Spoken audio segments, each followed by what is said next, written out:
In this video, we are talking all about Reedy Creek lawsuits, craziness going on in Florida with Disney, DeSantis, all of it with my fantastic panel up next on OG55.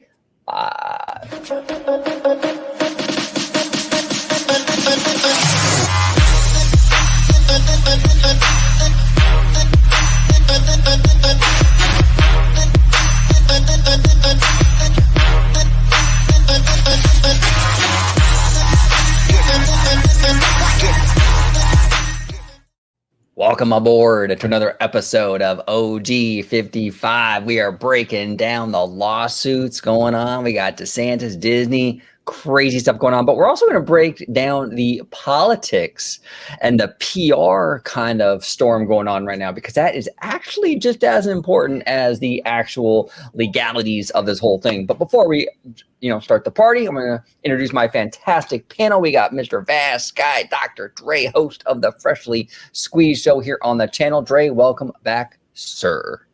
Hello there, and it is good to be back. Good to be back, Hopefully everybody had a wonderful weekend. I know I did.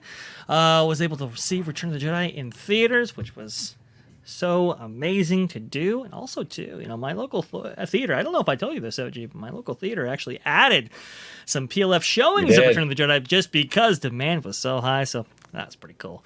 But I hope everybody had a wonderful weekend. If you guys want to follow me, you can go do so right down there at VashSky. Just go ahead and type it in, and it should pop up for, as Kristen Wilson-McCarthy would say, for all the robust discussion right there. And if you want to see me, well, it's going to be on the channel you're watching right now at Orange Grove 55. We have some amazing shows coming up, including the one you're watching right now, Orange Grove 55, the original flavor, right? Orange Nerd, where we talk about everything behind the camera, C-suite, the Hollywood entertainment industry, and so forth. Very, very interesting. Story Geeks with Jay, where we talk about the stories that impact our lives. And Citrus Corner, hosted by the amazing George, the one and only, where we talk about everything Walt Disney World. And trust me, folks, there will be much commentary on all things Walt Disney World, not only in this video, but in the future. So please subscribe, where you can see my own show, Freshly Squeezed, your source for juice, news, and info, squeezed fresh right from the Grove. And in honor of May the 4th coming up and you seeing Return of the Jedi. There we go. There we go. Man. That's right. I love it. I love it. And down below, we got the FamilyMan23. Welcome back, George. How you feeling, brother? I know you were a little under the weather, but yes, you look good. Doing good. My Dre had a much better weekend than I did. He got to see Return of the Jedi. I was in bed, kind of not feeling very well, under the weather. But OG, as you had put it so eloquently on your last show, I did beat that thing off well. So yeah, I did beat that thing off, man. I couldn't believe I said that. I was trying to say, like, in my brain, it was like, beat this thing and like fight that thing off. And but you know what? But you know what? You're speaking my language, man. You're speaking my language. There we go. There we go. Yes, folks, we only have high-class stuff on this show. No, George, if you let everybody know where they can find you on social media. Of course, you can find me on my channel, Disney Family Man 23. It is actually getting a whole complete channel reset.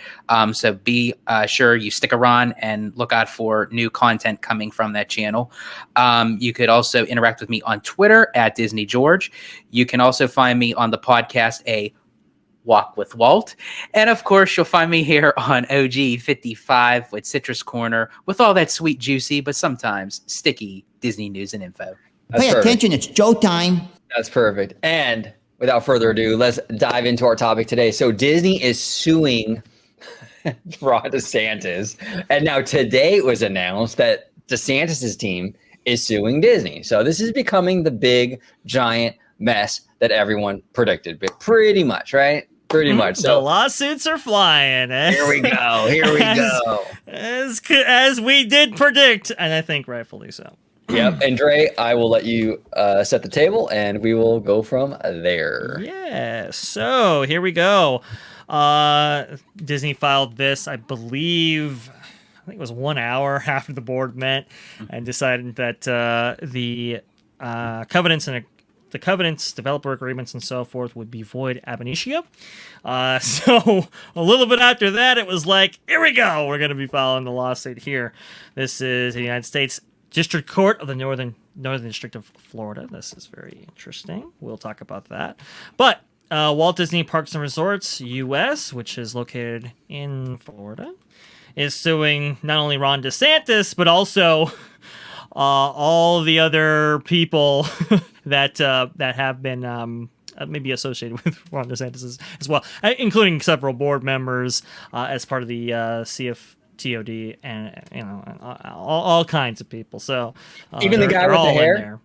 Even the guy with the hair? Maybe the guy with the hair. I gotta line up some of these guys, but yes, I think him as well.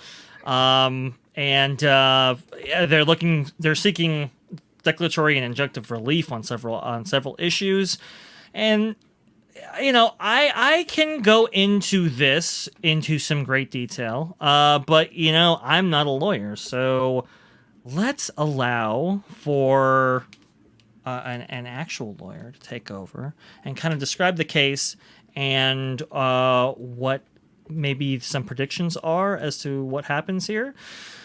I think there's a lot of people in the media who believe that Disney's going to come out on top here, including, I believe, a circuit court judge from Alabama actually weighed in on the case, and well, Disney's got a good case right here. So there are some institutional elements and so forth that are saying, hey, this is going to go this certain way. And a former Republican Florida legislature also on Twitter is saying that Disney's got this. Yes. And what Disney's specifically asking for in their complaint here is plaintiff respectfully requests that the court grant the following relief: declare the legislative declaration is unlawful and unenforceable because it abrogates Disney's rights in violation of the contracts clause. The legislative declaration would be, I believe, the bill that was passed through the Florida legislature. They want that thrown out. Declare that the legislative declaration is an unlawful taking of Disney's property rights without payment of just compensation in violation of the takings clause. Declare that the legislative declaration is unlawful and unenforceable because it was an arbitrary and irrational voiding of the development agreement and restrictive covenants in violation of the due process clause. Those developer agreements and restrictive covenants, again, remember, if people remember maybe reading about this in the media previously, we talked about it at the time. Disney and the former RCID entered in agreements by which a lot of their power that the RCID had vested to it was transferred over to Disney itself via those clauses, which is why they want to maintain them. Declare that the legislative declaration is unlawful and unenforceable because it was enacted in retaliation for Disney's speech in violation of the First Amendment. Declare the contracts remain in effect and enforceable. Declare that Senate Bill 4C and House Bill 9B are unlawful and unenforceable because they are enacted in retaliation of Disney's political speech in violation of the First Amendment. So I believe the legislative declaration might actually be the board and what they passed. Those declarations themselves. I think because those if they're referencing the bills, then that's a different thing there. Issue an order enjoining defendants from enforcing the legislative declaration. Issue an order enjoining defendants from enforcing Senate Bill 4C and House Bill 9B. Award plaintiffs attorneys' fees and costs, and grant such other relief as the court may deem just and proper. So before we get into what some other lawyers may think about this, do we have any initial thoughts or anything we want to go over before letting this play a little bit? Okay, so and look, I'm going to make it very clear as well. I'm not a lawyer, and I'm seeing this from a layman's perspective. I read up on this stuff and try to get as much education on it as I can, but obviously I'm not a lawyer. So I just want to put that out there because a lot of content creators, they don't put that little asterisk at the end there. They just kind of do it. Exactly. It's just, you got to let your audience know that, hey, And one of the many titles that I might go by, lawyer of all lawyers, I'm not a lawyer myself personally. And even I like to think I'm, I don't know, somewhat intelligent, reasonably intelligent. I know. I might not be the smartest guy in the room here, but even a lot of this stuff is just over me a little bit, and so I often defer to people who maybe know a little bit more about this, admittedly, right? But I try to get as much information as I can and process it in a way that I can inform the fine fellows at home watching this channel. So that's kind of where I'm coming from. Yeah, no, absolutely. Yeah, let's go ahead and dive in. This is Robert Barnes, correct? Yes, this is Robert Barnes, who is a civil rights, criminal trial, and I believe tax attorney, if I'm not mistaken, right here. He's got a couple titles under his belt. But not as many as you, Greg. Not as many as you. Hey, that's actually true. But I guess he looked into this as well. To be clear, he looked at a lot of analysis by Legal Mindset, and people might be asking, why aren't we playing him? This is a good distillation. It's hard. Legal Mindset's kind of tough because it's like he's got like a 2-hour video going into all of it. We can't just play 2 hours worth of video. Right. Barnes was kind enough to kind of go over it himself and kind of distill it for his audience, which I thought, was relevant to bring up here. And, Barnes is a good guy. I trust him. So here we go.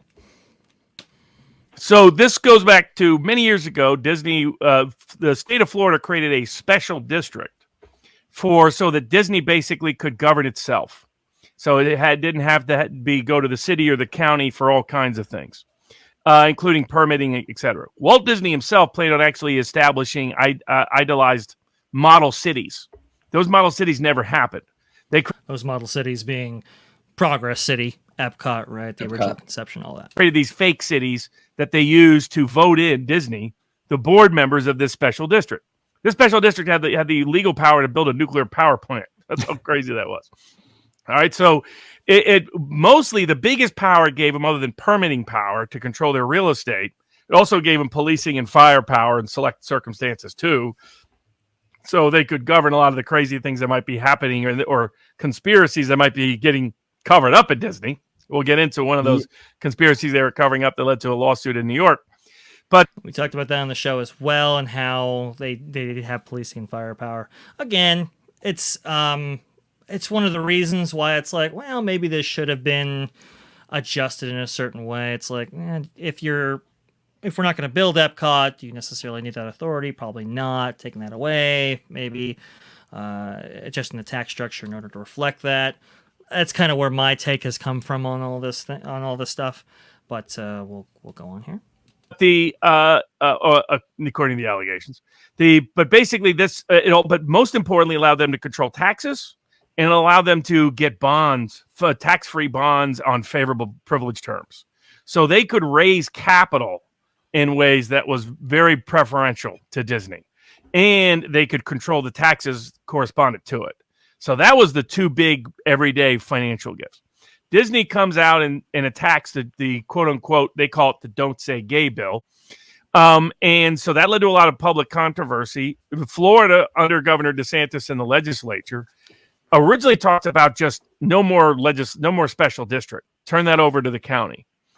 Ultimately, he backed off of that, and instead he created a new special district instead, and changed the board members. Some of us were critical of that because we were for just no special preference, treat them the same as Universal and everybody else. But DeSantis ended up going halfway.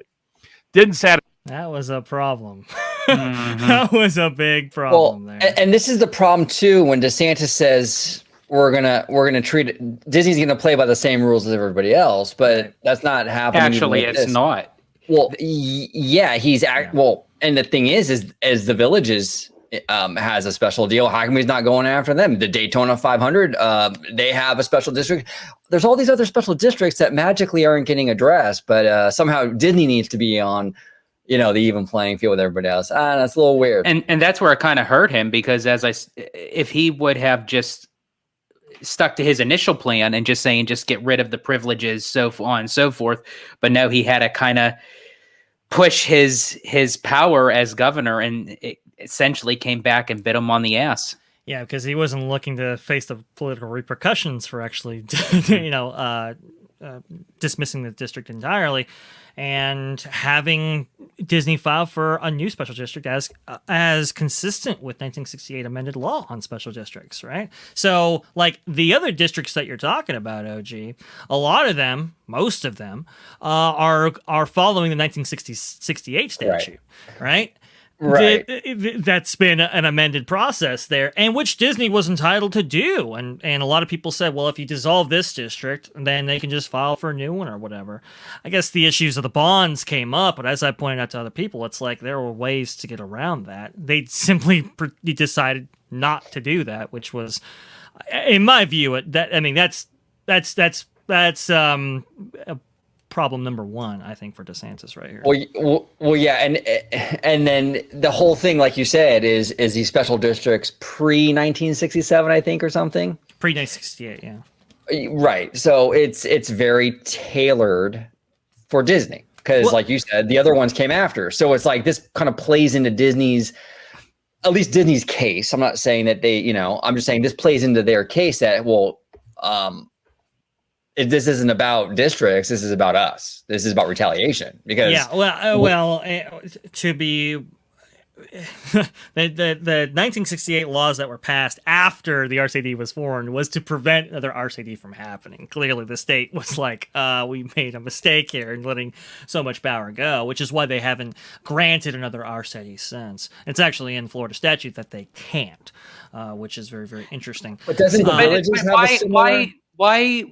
If at that time, why predate 1968, if I'm not mistaken. Go ahead, George. Okay. No, so I'm just curious, why would they want to take that amount of time up till now for DeSantis to then say, to relinquish all of those privileges from Disney that from 1968 and on that you say that they did this so another RCID doesn't happen.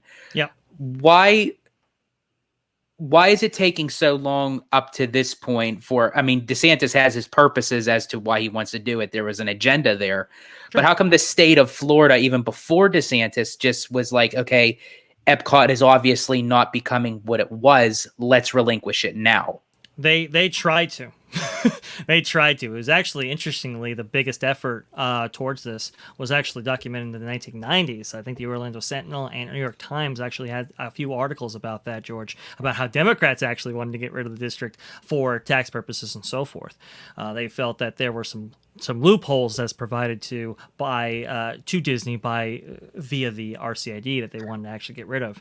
And there was a number of other Orlando Sentinel articles going into, for example, I believe in the 1980s, there was an issue pertaining to certain rights that the RCID had that I believe it was the counties who were actually looking to appeal to the legislative body at Tallahassee at the time to actually remove it. And this is not only this is not even referencing the original case that was launched against the RCID after the RCD charter was actually passed into law. It actually went all the way up to the Florida Supreme Court, interestingly enough, and the Florida Supreme Court said that this district can remain in place. But that was actually launched by legislatures at the time in the 1960s. So there have been multiple efforts to take this away. One of the reasons why they haven't is because the challenges have all failed.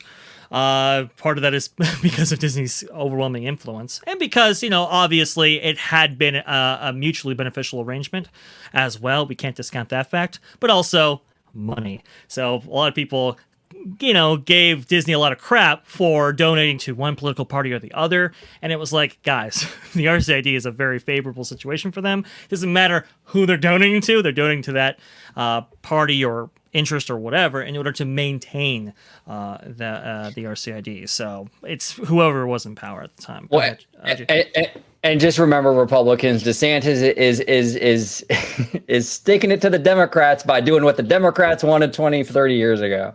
So Democratic policies coming true under Ron DeSantis.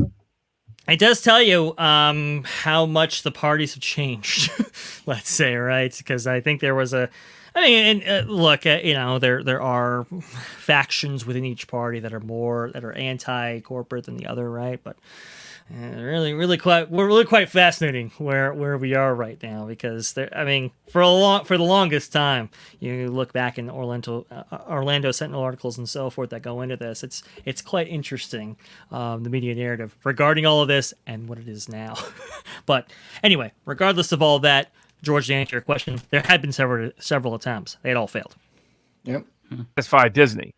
Disney saw the old legislative special district was going to disappear, and a new one was going to come in. All these are creatures of the state. They're extensions of the state. So it's just the state changing how the state functions. Instead of this particular district, we'll have this particular district. Instead of these people on the board, it's going to be those people on the board. Literally, that's it. They inherited the bond obligations, all the rest. But what was key was before Disney was able to control the board through their fake cities where they had voting power. So they didn't like that a new board was going to take over. So they had the old board, the district that was about to get wiped out, sign development deals with Disney that tried to create all these covenants to prohibit the new board from having any power. So Professor Jonathan Turley called it a crock. So until I did a deeper dive, I wasn't sure because this wasn't my area of expertise.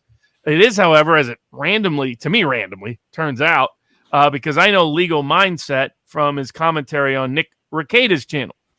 And it turns out what Legal Mindset used to do is bond deals with special districts in Florida. So this is exactly like his area. So he understood this area intricately. And he kept saying from the get-go, and I did do a deep dive on all his videos over this past week, from the get, thanks to the board members, that they tipped me off that he was doing a deep dive at vivabarneslaw.locals.com. And what he was saying was Disney is insane. And while the institutional legal bogus academics and people in the press, you had Reuters headlines, legal experts say Disney will crush DeSantis, all this kind of garbage. While Turley was saying, and Legal Mindset was saying anybody who knows this area knows that Disney is gambling with their financial future. Can I risk pause of it real foreclosure. quick? They got no chance. Real quick. I just want to a little bit of a disclaimer here because he keeps mentioning Jonathan Turley. Mm-hmm. There is an elections attorney, former Republican legislature, by the way, former Republican. Mm-hmm.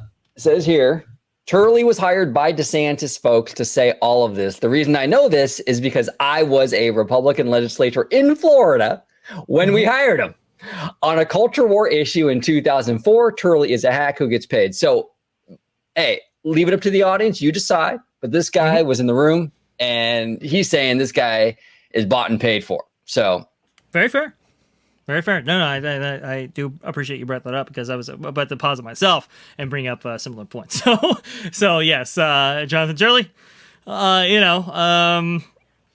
just so everybody understands, folks. Everybody has their interests, right? That's I think the bottom line here. We'll go further. This area knows that Disney is gambling with their financial future and a risk of foreclosure. They got no chance to win any of these. So Disney does this secret covenant deal until like the king changes like centuries in the future, all that nonsense. The old rule against perpetuities. They're trying to get around that because there's law about development deals in Florida, what you can do when it's binding, when it's not binding. And they were trying to piggyback off of that. Right. We went through all of that, OG, the rule against perpetuities and all that. Yeah. New board comes in and says, that the old board the prior legislative district that doesn't even exist anymore didn't have the legal authority to do that. And so those contracts are void ab initio, and we'll re-examine the development deals and what we'll do and what we won't do. But those are void. Within an hour, Disney was down in federal court, and we're going to sue in state court, of course, saying this that's we'll get it. We'll go over that one just in a moment here. Violates our constitutional rights under the contract clause, the takings clause, the due process clause, the free speech clause. Their claims are frivolous. There's no other. All the legal analysis you're hearing out there is utter garbage. Other than Legal Mindset and those people, all the pro-Disney Legal Mindset all the pro-Disney people are full of garbage. Legal Mindset is backed up not only by his expertise but his arguments. The contracts clause, here's the big problem Disney has. None of this is really directly with Disney. Like they want to say DeSantis discriminated against us. Look at all these statements. But all the state of Florida actually did was change itself. Right? It changed. We're going to have this legislative district be an extension of us. Instead, we're going to have this legislative district be an extension of us. They did nothing directly to Disney. Right? So them going after DeSantis That they have a huge problem. Wait, okay, They're not the. They were pause the. that? Go ahead, George. Okay. I'm sorry. That is a crock.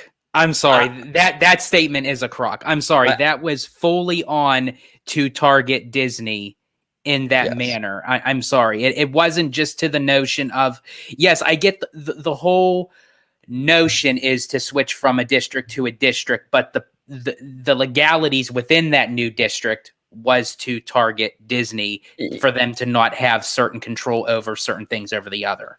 No, you're right, George. And this is an issue I have too with this whole narrative that like, oh well, DeSantis, you can't have it both ways. DeSantis can't say Disney shouldn't be able to run its own government, but then when you throw the First Amendment thing at him, he goes, oh well, we weren't targeting Disney, we were just targeting Reedy Creek. You can't have it both ways. Either it's Disney or it's not. And I agree with you, George. They were absolutely targeting Disney. DeSantis, his whole team thought they were targeting Disney. Every time DeSantis got in front of a camera, he said he was going after Disney because they were too woke. So it's clear they were targeting Disney. Now, is this going to work? I don't, who knows? I have no idea. And Disney is sort of in a legal situation in that regard too, because they're not supposed to be the same as Reedy Creek and all that stuff. So it's not like they're in the clear either.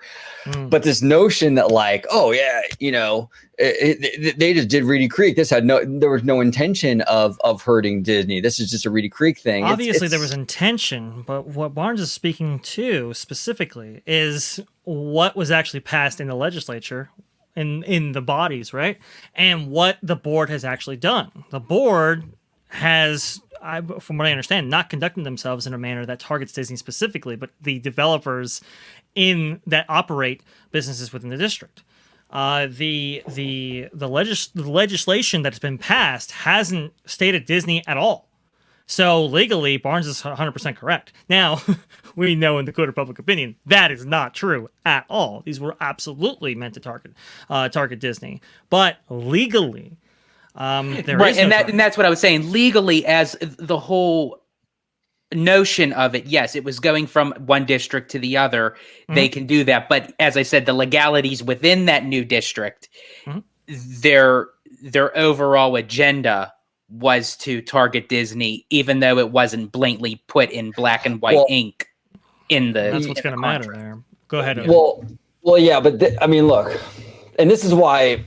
This stuff is really, it depends on who you ask. And it's not just like when Barnes says any people pro Disney, they're wrong. I think that's a little bit. Yeah. See, I didn't. Yeah. Anyone who says anything absolute, my antenna go up. That's a little bit of a blanket statement because this is Judge David Carpenter. He's a circuit court judge. Okay, out of Alabama. Okay, so this isn't like just some rando on Twitter. He's saying Disney only needs to show that they were affected by the state's action. They don't need to prove that actions were taken directly against them. The legal test is whether the actions taken by the state would deter a reasonable person from exercising their right to speech. So he's saying what Barnes is saying is that's not accurate. Now, I'm not a lawyer. I'm not a judge, but I don't think it's so. I don't think this is an open and shut case as a lot of people that are kind of against Disney are claiming it to be. I think there is a little bit more gray area here that a lot of people don't want to admit.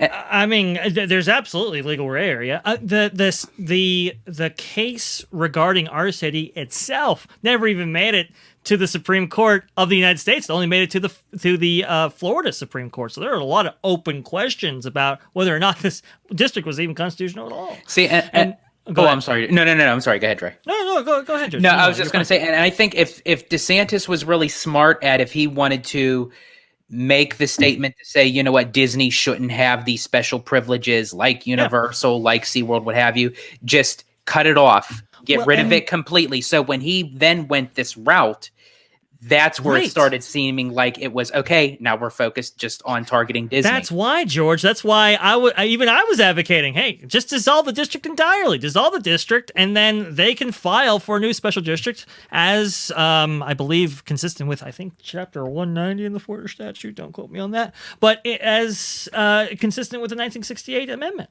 It's like the fact that he didn't do that, and, obviously saying the quiet part out loud over and over again. I do believe that it's opened them up to some vulnerabilities here. But if you look at the legislation itself, it does not target Disney at all. Now, again, they do some. There's some tactics with the dates and so forth, and the positions and the locations to kind of isolate Disney specifically, right?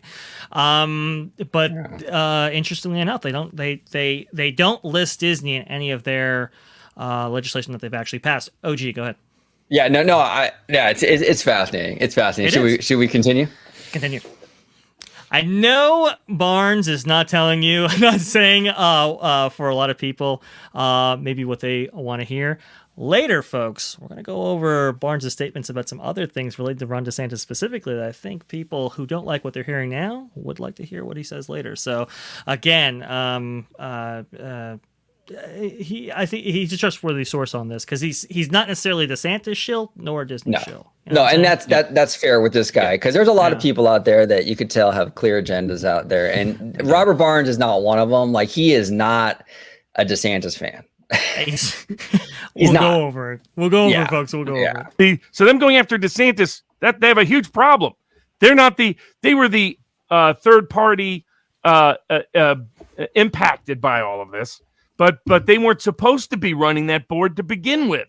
So and this is why they're writing they're doing this real thin, careful deal, because when they issued all those bonds, they said this was an independent state-created entity that they didn't have, that wasn't for private pecuniary purpose. And that was a stipulation that they were required to maintain when issuing those bonds. That's kind of the deal there. That they be for independent purposes in the public's interest. So they can't really sue and say the bond. In fact, they don't want the bond set aside. They don't want the new entity set aside. They don't want the new board set aside, because if any of that happens, their bonds can be immediately called, and they can foreclose on Disney World. They can just shut down Disney World to collect on the bonds. Okay, well, pause it real quick. Go ahead. That's never going to happen. And it's unlikely. Because DeSantis would... You want to talk about, oh my God, not diving into the politics of it a little bit, right, but you want to talk about one of the most disastrous governors of all time if that occurs in Florida. I mean, he would be marked as one of the worst if that happened on his watch. Yeah, I mean, there would be some problems. I think there would be. That's a political landmine. But can I ask you both that, being that, and again, kind of sticking to the political side, not to derive off it too much, sure, but DeSantis's numbers are decreasing significantly. They are. So if it came time to the fact that he really just didn't care anymore, that this isn't going to just be a political statement, but just to get back at Disney, that's would he then make that attempt? You know, that would be like wildly dangerous. Like, that would be, God, man, that's almost like there would almost have to be like an effort to like get him out of office. Like, if he's that reckless, like that's. I think something like that. I think something like that. I mean, even if he does get impeached, which I'm for sure that he would, if he did make a move like that's that. That's what I'm saying. He should honestly. He'd probably would have to flee the country after that. But isn't it? Yeah, that's funny. But isn't it's within the purview of the board, right? Well, who controls the board? Let's be honest. Yeah, but yeah. Because he handpicked the political repercussions still fall on DeSantis. I'm not saying that, right? But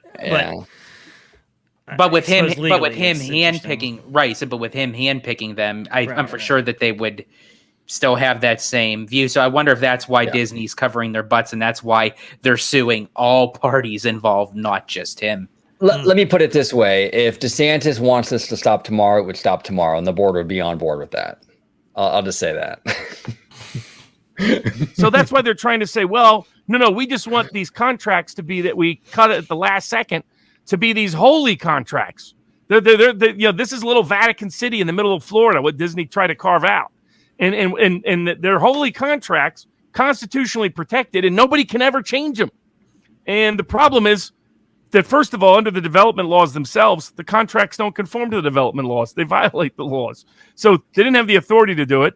There are contracts that by definition under Florida state law can be set aside anyway for a bunch of other reasons. And Florida, they weren't directly targeted. The entity is what changed. So they don't have a First Amendment claim. They can't say it's purely arbitrary because they were getting special preferential treatment in the first place. No longer, you don't have a constitutional right to preferential treatment. That's what their argument is. The contract clause will go nowhere. The takings clause will go nowhere. The due process purely arbitrary claim will go nowhere. And the free speech claims will go nowhere. The only shot they have is they got an Obama federal appointed judge. And some of those judges have been issuing insane orders, especially in Florida. And so maybe they'll get another insane judge issuing another insane order, but it'll be set aside by the 11th Circuit because of the consequences. If Disney has a constitutionally protected right to preferential treatment, this creates problems for every level of government in the entire country, that it will basically freeze the ability to do development deals, freeze the ability to do real estate deals, freeze the ability to do bond deals, freeze the ability to do special legislative districts. It will be disastrous. Go ahead. Okay, now he makes the point that if Disney wins, it would be disastrous in regards to this stuff. But you can make the point, and he makes it here. This guy, Juan Carlos Planas, he's an elections attorney. He makes the opposite point, how dangerous it is if they lose. He says here is something that very few people are discussing. If DeSantis were to somehow prevail against Disney, it would have a chilling effect on business in Florida. No company would be able to trust any development agreement they enter into, knowing it can be undone so easily. Any major company looking to relocate here has to enter into a development agreement in whatever county they go into. If the legislature can overturn an agreement, it will give that company major pause. Even worse, if precedent is set allowing a county commission made up of new members to void an agreement entered into by the old members, it would have a choking effect on all agreements moving forward. I mean, is that fair? What kind of precedent does it set where like it tells all these other? Yeah, that's why the board is looking to void them ab initio, in order to say from the point of zero, right, from the starting point of when those covenants and agreements were actually entered into, but on procedural violations that would render them void, not necessarily on the substance or on the substance of those agreements, right? So it's not like so the board, and I guess by extension Ron DeSantis, is arguing that those developer agreements and those covenants could not be entered into in the first place, right? Yes. So but a legal covenant and developer agreement, right, would still be constitutionally, and there's some constitutional. I think there's a provision in the Constitution itself that dictates that any agreements that the government can't actually get in the middle of, right? Any developer agreement entered into, even if the government is involved, stands under the auspices that this one couldn't have been entered into in the first place. So they're trying to avoid it. They're trying to avoid it based on procedural stuff. They're not trying to avoid. So, but doesn't that still kind of play to Juan's point though? Because everyone knows it's not the procedural stuff that's not the real reason why they're avoiding it. They're avoiding it because Disney said something that they didn't like. Doesn't that send a message out? They cite legal infirmities. That was, remember the first meeting of the CFTOD that took place, going over the developer agreements themselves. And the second one, they said that they had that lawyer up there. We played some video of him, OG, saying that these are void simply because the correct procedures in establishing them weren't followed, one, and two, there are constitutional problems that render them void just off the bat. That was their line of argumentation this entire time. They're not seeking to render them void because of any connection of any prior problem with Disney, right? So that would be like a merit or substance kind of violation, right? Or argument. they're looking to void them because from the board's point of view, they couldn't have entered into them to begin with, and even if they could, they didn't correctly. But now, isn't that where Disney can kind of have the one up in a sense? Because even though it is a company, but that they still are entitled to the freedom of speech. Now, I agree with the notion of how Disney went about doing it? No. Chapek at the time with his PR team encouraging him to push him, they should have just kept their mouth shut and not good. Yes, exactly. Not good. But just as an overall aspect, they are still allotted to be having freedom of speech. Oh, yeah. Yeah. So that's where.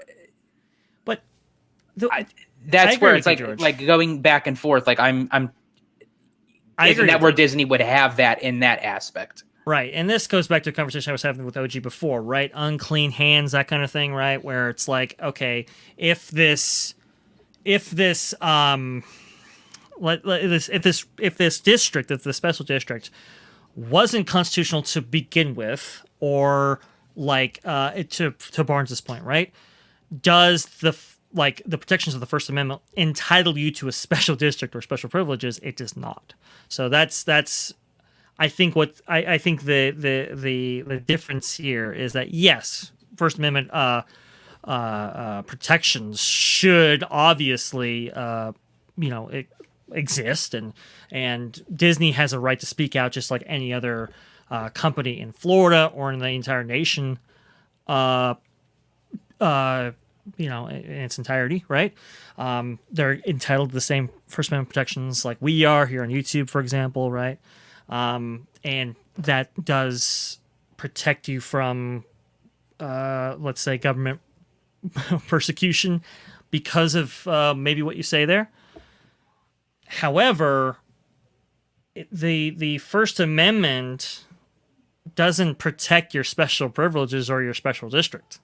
So that's the argument. Right. But that's where it's kind of going back and forth. Like if DeSantis would have said prior to with the Don't Say Gay bill and what have you, and said, what, Disney shouldn't have these privileges. Yeah. Let's remove it. Mm-hmm. I feel that it's the reason. And again, do I feel like that they should have had it as an entirety? No. That should have been revoked after the fact Epcot was built. I will always believe in that. But however, DeSantis, I feel, only went after Reedy Creek because Disney then challenged him by their freedom of speech. That's where it's like you have two separate notions of the Constitution and they're butting heads. Well, does it matter though that it's a special district or something else? Like it's still it absolutely does. You're still harming a company based on their speech. Like for example, I mean, if you have $1 trillion, if a person has $1 trillion, right? Mm-hmm. And the state comes for that money, mm-hmm. Can you say, well, can the state make the argument like we're going to take your $1 trillion, so it's no one else has $1 trillion, so therefore we're justified in taking it away because we didn't like what you said on Twitter? That's what I was saying. I mean, if the IRS is entitled to it because of tax law, then they can do that. See, I think that they should have only went by the notion of removing the district because it really shouldn't be there, not because of Disney making a statement. Right. I actually asked Barnes directly about this First Amendment thing back way long ago, before it even got to this point, right? Back when there were rumblings in the media that they would use First Amendment arguments. So I actually asked him right off the bat, hey, is there a First Amendment case here? They're saying this, they're saying that. And it's like, no. The pretext by which is null and void, because it was within the power as granted to the people in the legislative body in Tallahassee to bequeath these privileges and to take them away. It's like you can think of it like a what is it? There's power of attorney. Power of attorney, right? That person, right, that gave you that power of attorney can take that back whenever they want to for any purpose for whatever reason. The First Amendment doesn't protect your special district. It just doesn't. It's a state created entity by which they can revoke at any time.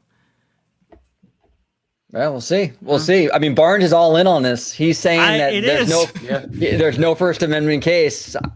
We'll see what happens. But I will say, before we continue on, I just have to say, though, despite certain things of how Barnes is wording it, I do have to say I still have a lot of respect for the guy. I love how he is on an equal playing field. Oh, yeah. And shows both ends of the spectrum. I really appreciate that. He is fair. He is fair. And I can't say that for a lot of pundits, but Barnes is a fair guy. He absolutely is. I'll put it this way. I like Legal Mindset, but there's a reason I'm not playing Legal Mindset, right? There's a reason I'm playing Barnes because he has been fair in these matters in the past. And he pretty much gives you what he believes is to be true. And a lot of times his predictions, they do come true. I've actually, maybe I shouldn't say this on YouTube, but I've... Don't say it. Okay, don't say it. Well, I was just going to say, when Barnes says something happens and I bet money on whether or not that thing does or does not happen, I've been very profitable betting on Barnes, and I wouldn't bet against him. I'll tell you that much right now. Okay, so it's very, very interesting. But I think there's a couple of more comments. Just very, very quickly though. The judge figures this out, legislative districts, it will be disastrous. And once a judge figures this out, then they're going to, aside from the fact that the law doesn't support them, the policy consequences are way too disastrous. And that's why Disney's case is a frivolous case that should, by an honest judge, intellectually honest judge, get thrown out. At some point, that's what will happen. So Barnes is actually saying that this will be thrown out like in the 11th Circuit. We'll see on that. This will go to the appellate process. And like he mentioned before, what is it? They were assigned a judge, I believe, Mark C. Walker. Is that right, OJ? That is correct. Out of the Northern District of Florida. As Barnes put it, Obama appointee who's been, let's say, very he has given it to DeSantis once or two times before, right? Right. He is not a DeSantis fan at all, and I do expect him to render a ruling that is very much in Disney's favor and that the media will showcase extensively. Yes, and that's a major problem. And look, the legality of all this stuff is all a major player, obviously, a major factor in this whole thing. But what a lot of legal minds they don't understand, not legal mindset, but just legal minds in general. Yeah, I gotcha. Is that there is a political and PR element here, which is almost and maybe even more so important, because if you look what's happening, go on YouTube and type in Disney DeSantis, and there are dozens of hit pieces on the mainstream media. I'm talking MSNBC, CNN, you name it, even Fox News. Okay, which we're going to play right now. We're going to play Fox in a second. Yep, we're talking about how DeSantis is crapping the bed with his Disney thing and how great Iger is, how smart he is. Morning Joe did a whole thing on this on MSNBC. Fox News is doing it. So the problem is that now you're going to have the next step in all this is that is Disney's lawsuit, right? With this judge who Dre said will likely rule in Disney's favor. Mm-hmm. What's going to happen then? DeSantis is already losing momentum. The SS DeSantis has holes in it. It's sinking fast. Republicans don't like him right now. MAGA doesn't like him right now. Trump doesn't like him. Democrats don't like him. So now you're going to have how it is now going into this ruling where this judge is going to ream DeSantis a new asshole, and it's going to be front page everywhere. And what is going to happen politically? I hope they don't. I hope they don't have a close up of that, though. I hope so too. But that's the problem, though, because this whole thing started because DeSantis thought this was political gold. So yes, DeSantis might have every legal option in the world through the appeals process and all that, but there might not be a political will to go down that road. If he's taking in water and losing the PR game. Does he want to appeal and keep going? I don't know. I mean, that was my point. I think he's already, as far as his political campaign and everything goes, it's in the shithole. There's no coming back from this. And I think with this judge in particular, it's going to roll in Disney's favor. He's already going to be beat down from that. So is he going to then come after Disney not for any political standpoint, not for his campaigning, not for his presidential run, but just for revenge. And that's where I think DeSantis has that core within inside of him that he would do so, or at least attempt to do so. Could be spiteful. Well, and that's why I said earlier that's extremely unhinged, and they should impeach him. If he gets to that point where there's no real logical rationale behind what he's doing, it's just vengeance and and his party's against him, he's on an island, you got to impeach. I mean, that's insane, dude. That's absolutely insane. I agree. I would believe so, which is interesting because people that we know have been critical of legal mindsets analysis and say that maybe he doesn't acknowledge when Disney actually, let's say, gets one over on DeSantis, rightfully so. It's interesting in the live streaming that he had with the various parties that you see before you. And what show is this, by the way, so I can give him credit? Is it Pro's channel or it's, Legal Mindsets channel? Okay. Yeah. He actually said something very, very interesting, which might reveal, let's say, what Disney's strategy might be here. Now, this will go into the political conversation, folks. Don't worry. Trust me, we're going to get there as well. But this is very interesting what he said here. To delay till DeSantis is out of office, going to get blown out of the water. And let me be very clear. This does have the potential to go up the chain. And Disney has the resources to push this up the chain and to delay, right? And to potentially delay, maybe this is their tactic. I'd love to hear if you guys think so, to delay till DeSantis is out of office. I see. That might be the tactic here, right? Because to get up to a Florida, in order to get up, not a Florida Supreme Court, but the district chain, right? In order to get to what would necessarily be this U.S. Supreme Court if they do accept it.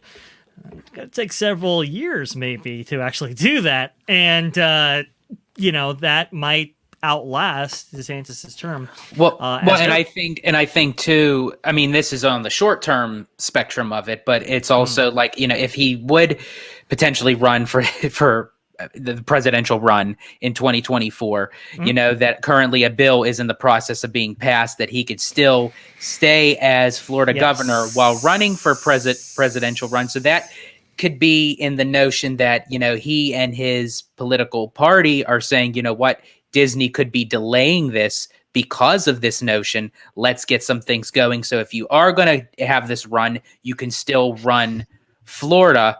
However, I do have to say, so a special bill being signed for DeSantis that has never existed before, as being a governor from a state but still going for a presidential run at the same time. I'm sorry, is that a benefit of something or some sort? Is that a special privilege? Special privilege for sure. What George is speaking about specifically, go ahead and share my screen, OG. This is Florida Senate Bill SB 7050, and this is regarding an old Florida statute where, hey, if you run for another office, you have to resign from your current one. Well, don't worry. The Florida legislature has a solution for that. It's more legislation. 990012, restrictions on individuals qualifying for public office. Number 7 here, it says this section does not apply to, quote, persons seeking the office of the president or vice president of the United States. So they would pass an amendment that would say, well, if you're seeking political office, like in the White House, then you're fine. You can keep your position. Now, who would that be for? Well, it would be for one Ron DeSantis, which, by the way, as OG has said here, well, there have been some what would you say? The winds are a changing in terms of their direction right here. Unfortunately, it's not for DeSantis, but away from him. Like we said before on this show multiple times, as we get further and further out to what made him very popular, which is his governorship while going through the events of 2020 and so forth, as we get further and further away from that, well, he becomes a little bit more and more unpalatable, especially regarding some of his recent decisions, not just because of Disney, but for other reasons. But those specifically regarding Disney, we'll go over this Fox News brief here with, we've referenced this gentleman before, Vivek, who was running for president himself in the Republican primary. So here we go. Fox News Alert, Florida Governor Ron DeSantis hitting back at Disney as the company takes him to court, calling its lawsuit meritless and politically motivated. They had no accountability, no transparency, none of that. And that arrangement was not good for the state of Florida. We did not think that that should continue. So we now have brought accountability. And so the idea that somehow being pro-business means giving companies their own governments, that is not what a free market is all about, last I checked. In fact, they've been treated much different than Universal, SeaWorld, and all these other places. They don't want to have to pay the same taxes as everybody else, and they want to be able to control things without proper oversight. Vivek Ramaswamy running for president in the Republican Party, and he joins us now. Great to have you back on the program, Vivek. And we do need to be clear, DeSantis has not launched a presidential campaign. All indications that it will be next month. But he's really walking a tight line on this. 44% of Republicans said they had a more favorable view of the governor because of his battle with Disney. But that's, again, less than 50%. That same poll, Vivek, showing 63% of GOP voters are less likely to support a political candidate who backs laws designed to punish a company due to politics. Pause it real quick. Go ahead. Yeah, I was saying this a few weeks ago on one of these videos that we were making, because it's like, yes, going into the midterms, this whole Disney feud was political gold. Last year, gold for DeSantis, absolute gold. But the last 5 or 6 months, ever since November, so last 5 months, Yeah. I've been seeing a lot of this support for this Disney feud start to wane. There's been a lot of cracks. I see a lot of conservatives coming out on social media, friends of ours that are conservative, going, what is this guy doing with his Disney? I mean, look, initially maybe it was fine, but now it's like, this is going too far. The toll roads, the prison, the whole thing. And the chorus of like opposition to this whole thing is getting more and more. We're seeing Marco Rubio, Kevin McCarthy, the top Republican. It's not sustainable. And that's why I'm saying with this legal stuff, you know, he might have the best case in the world. He can appeal this thing 15 different times or 15 different ways, and he can have all these legal options. But if the political will is not there, is he going to pursue those legal avenues? I'm not sure. I don't know if he can sustain this. He's getting it from all fronts. The issue is he's in a catch-22, right? Because if he drops it now, then he'll always be that guy who didn't fulfill his promises and will be, you know, labeled as weak, right? If he keeps it going, like you said, he's got sustainability problems there. And this is happening for two main reasons, right? Because the one hand, you have the corporatist Republican contingent, which we referenced actually on one of the very first shows about this, right? The corporatist Republican contingent is like, hey, why are you messing with Disney? Like, you know, like this, you know, we're not about that life over here. And then you have, let's say, the more populist contingent of the Republican Party, like the Trump wing, basically. Correct. Yeah. The as we would say, the MAGA wing of the Republican Party, who don't like DeSantis now because he's running against Trump. So what allies do you have?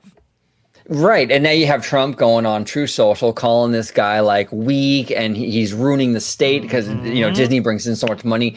So you have, like you said, the MAGA people, the establishment Republicans, Democrats have always hated him. So who's on board right now? And that's what I'm saying. How do you sustain this? You're not gaining anything from this anymore. It's a huge liability for you now. Correct. And there's also some other problems when you look at this whole thing, specifically regarding DeSantis' history, which Vivek actually brings up here. Very interesting. Again, we've covered this on this show, but, you know, for a lot of people, this was the first time of hearing it. I wrote a book called Woke Inc. Good or Bad Move by Your Likely Competitor. So I think that where Ron DeSantis really messed up here, and I'm surprised nobody in the media has picked up on this yet, is one of those special privileges that Disney had that he rolled back was legislated under none other than Ron DeSantis.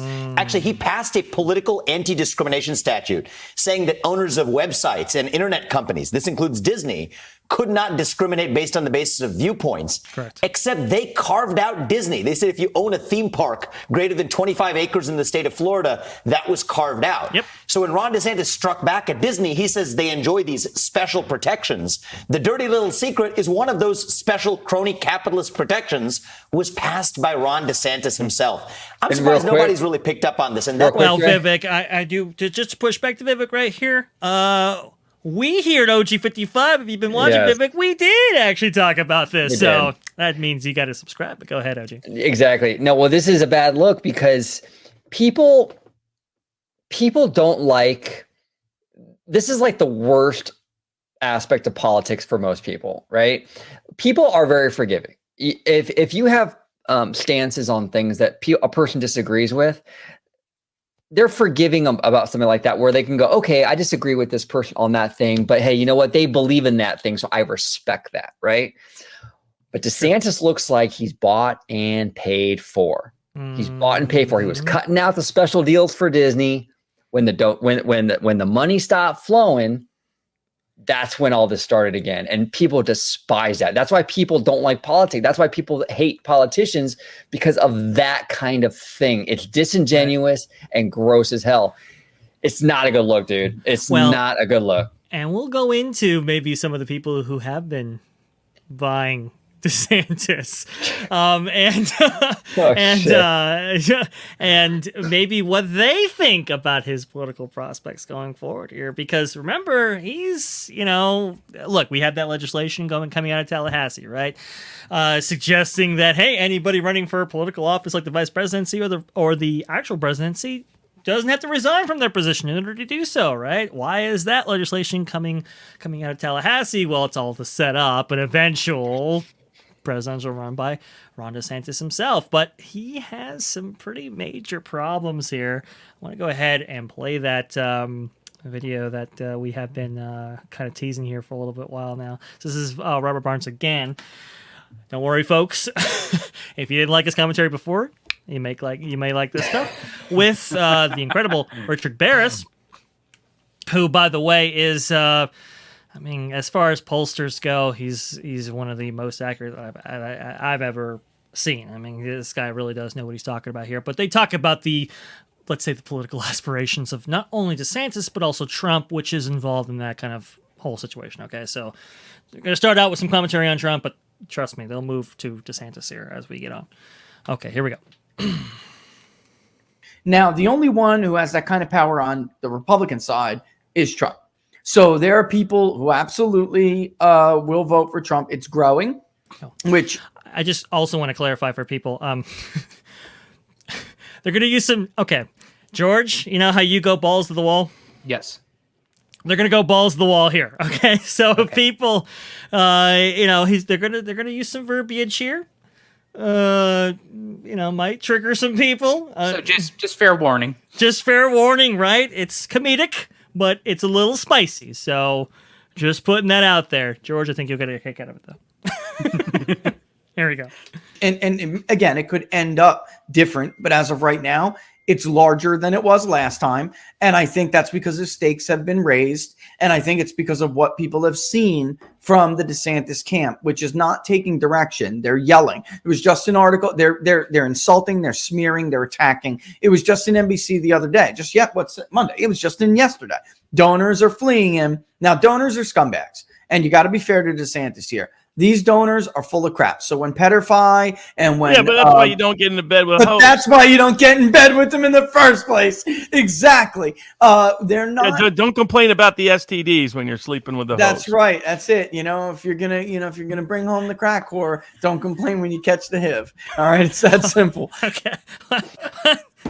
I do apologize, folks. Do apologize, but yeah, all right. I'm not. That's freaking hilarious. Okay, all right. See, I told you like it. But look, listen. Big donors, right? They can be fickle. So there you go. All right. So the bottom line is Ken and Peter Fye. They didn't all of a sudden discover that DeSantis is like pro-life. They didn't all of a sudden discover that he wants to remove some books from the school districts. A couple of weeks ago, they told him, improve your numbers or we're out. And he didn't. And it's not just that he didn't, and it's getting worse. look at what we've seen from him. I played this for the Inside the Numbers crowd, but I've been waiting to play this for you, Robert, because it's only a couple of seconds, but it's only a couple of seconds that you need. Here is DeSantis in Japan. I want to get your this is what people don't understand. And by the way, the Lords of London thought the guy was a joke. They thought he was low energy. Yeah. And one guy said, pause it real quick. He's high. Go ahead. They actually said he was low wattage. And that's what I heard. It was low wattage. Oh, man. That's good stuff. See, again, you gotta watch for those STDs. I guess that slow you down. That's what it is, right? Let's continue. He was low energy, and one guy said, he's tie from his trip. All right, so he went around shaking hands, and he's tie needs nappy poo. This is serious. He's going to be the president of the United States. Trump is never tired. Never. So don't come in my office with baggy eyes like Rich Barris and all tired all the time. You want to be president of the United States, man. All you did was run around and shake hands. Here he is. This is another thing with this. I want to ask you about the debate issue because that's how you real feel, man. Yeah. Oh, Barris, he don't hold back. He's great. He doesn't hold back. This is another. Sorry, can you pause it real quick? Go ahead. I'm sorry. If I could ever get in touch with this guy, I'm treating him to a Carl's Jr. lunch. Oh, yes. There you go. Yes. No, he's an old school guy from New York, man. He's pretty funny. He's like that guy crossing the street in New York, banging on the hood of the taxi. Right. Can't you see I'm walking here, huh? That's Can't you see I'm old walking school. here? Yeah. With I want to ask you about the debate issue because DeSantis gets frustrated, and when he does, he acts like it's very bad. Here he is in Japan. It's only a couple, 10 seconds? We'll get a load of this, and we'll get you to react. Governor, a poll show you falling behind Trump. Any thoughts on that? Guys, I'm not a candidate, so we'll see if and when that changes. Is that the DeSantis bobblehead on sale now at Walmart? What the hell is that, Robert? I mean, this is after all of his lessons. Yeah, it's Rhonda Boring. Pause it real quick before Barnes goes on. This is what what people have to understand too. When it comes, this is in context for the Disney thing, right? Yeah, sure. This is Bob Iger versus that. Yeah, okay, versus that. No, that's true. I mean, well, and this, by the way, this commentary is coming out of people who, I'll just say this, folks, they're not Democrats. Okay, this is not punditry coming out of, I don't know, MSNBC, right? These are people who, I mean, Barris has worked under DeSantis before. And helping his campaign and so forth like that. Like, he was previously an ally of DeSantis. And even he's going, what are you doing? Like, where are we going here? This is not your policies that you've instituted and your legislative agenda and so forth. They're not popular. They're just not. And people are leaving them left and right. They are. We'll go forward here. Yeah, it's Rhonda Boring. That they got. I mean, Trump needs to come up with a better nickname for him. But the Boring is what has been the show, and it's not a surprise, given a deeper dive. Because the question I always had about DeSantis is who is Ron DeSantis? Yeah, because there was the there was the early COVID governor DeSantis. Yeah, all the way up until that point, everything about him was a deep state establishment hack. He'd be better than Gilliam as governor, but, there was no reason to think he'd be a great governor, nothing exceptional. This is a guy, for those that don't know, his background, working class background, Florida, second, third generation Italian immigrants that moved to Florida before he was a kid, grew up in Jesuit schools, very politically ambitious from the time he's a teenager, gets a scholarship to Yale, joins the fraternity that Bush families are part of, is part of the baseball team, and that same kind of Bushite vibe. Goes and gets an elite prep school gig. That's where Trump spreads rumors about him. But there are photos that the New York Times and others are sitting on that are not the best photos for DeSantis to have from partying with some of the younger students at that prep school. God. I don't. No, there are, and we won't get into that here. But that's yes, that's pretty. So taking that accusation out. I do have to say, well, first of all, with him being Italian, I have to say I'm appalled and strictly offended by that notion. But I had high respect for DeSantis during the COVID pandy shutdown and everything, and how he ran the state of Florida while dealing with those situations. I mean, I had high regards for him, especially of what the crap that was going over in California, of how much Disneyland was being missed and how it was closed for 412 days and what have you. And comparing that governor compared to DeSantis, I mean, I was like, you know what? I'm for sure, you know what? He would be a phenomenal president of the United States, of how he is running his state.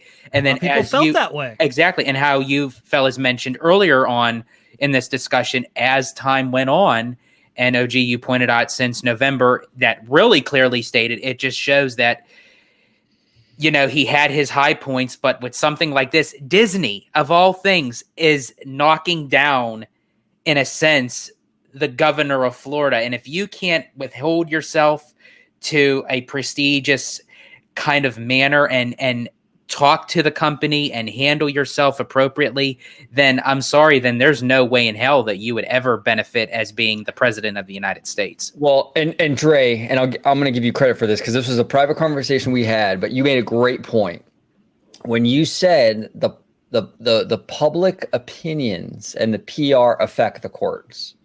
They absolutely affect the courts. And during the Rona, we saw a lot of that. I'll let you elaborate on that because I mean, you brought it up to me. So go ahead, sir. Yeah, a lot of people go back and they say like, what? Like, some people who were, let's say, in disagreement with the lockdowns, right, or the kind of COVID era policies that were actually coming out, you know. The courts were basically rubber stamping a lot of things that were coming out of some of these states that took a more, let's say, extreme approach to the situation, correct? And people were like, how is this happening? How is, you know, I thought that there were, you know, legislative bodies in place or judicial bodies in place that would prevent some of this stuff from happening, this kind of executive overreach and so forth that we saw in some states. And it's like, you understand, folks, judges are people.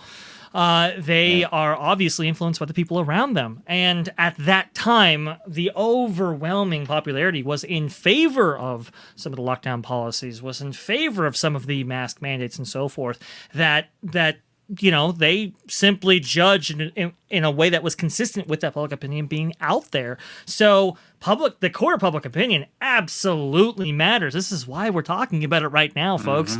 We're not just beating up on DeSantis just to have a political conversation. No. This does absolutely directly impact what is going to happen in these cases. So, you know, I mean, you could have a situation, let's say, for example, that he is so unpopular that judges who would maybe, let's say, render an opinion in his favor would look at themselves.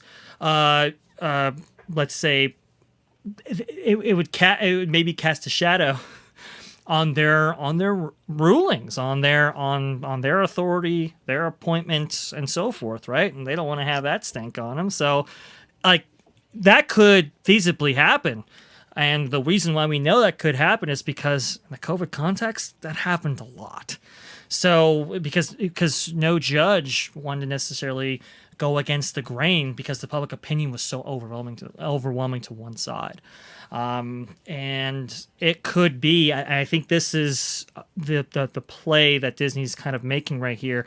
The court of public opinion matters, and Iger knows how to play in that court of public opinion. And that's we where saw that with JPEG. And that's where it's like one big ironic game, sort, you know, because of how he did handle, you know, as governor within that time frame. You know, Disney fans were even all for him because why? It allowed them to go back to their happy place. It allowed them to go back to the parks in comparison to the West Coast over at Disneyland.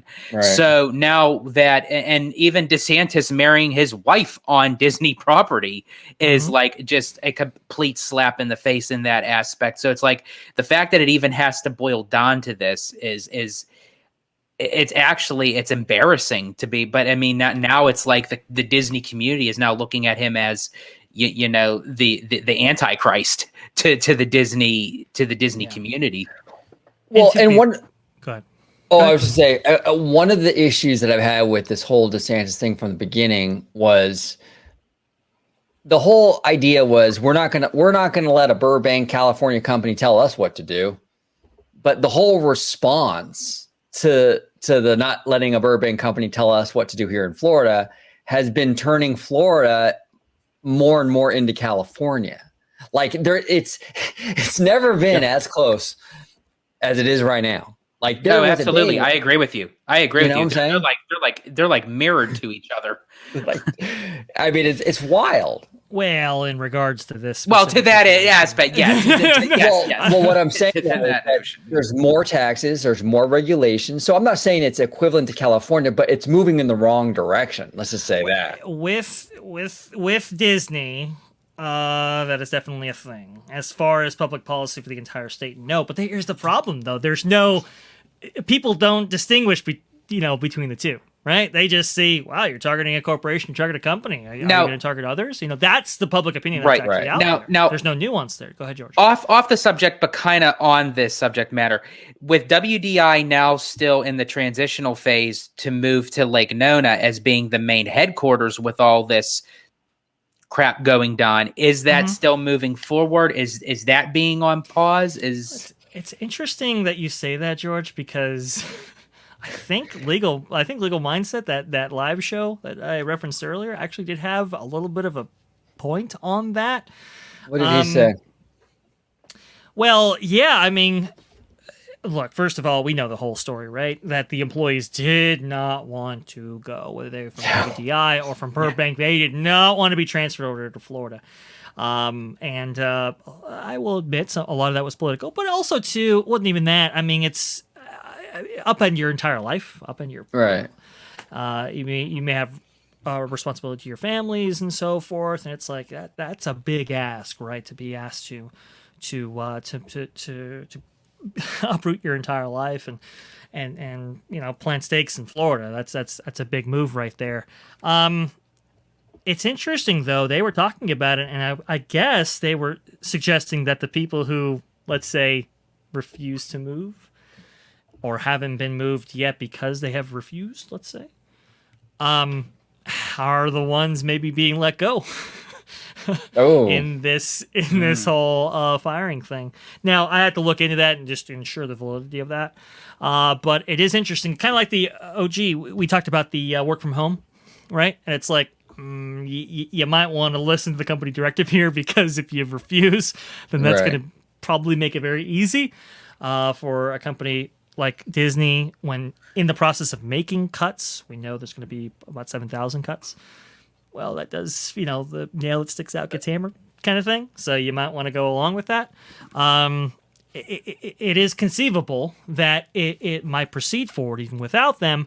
At this point, though, I don't think there's a lot of momentum or enthusiasm to actually do that as of right now. I was going to say, there was with Shape. That's what I'm saying. Could Iger then kind of reverse that and just kind of keep it in California? I'm surprised they haven't already. I'm surprised they haven't. What I think the play is going to be is I think they're going to move forward with building it. They might even rent it out in the meantime, make a little money on it, right? And then when they're ready, when things kind of cool down after DeSantis leaves, then they can start to move their people in. But I think it'll still get built. I think ground broke on it, from what I understand. It's going to be a slow roll, though. And I wouldn't be surprised if they don't move in right away. They might rent this thing out for a year or two. I don't know.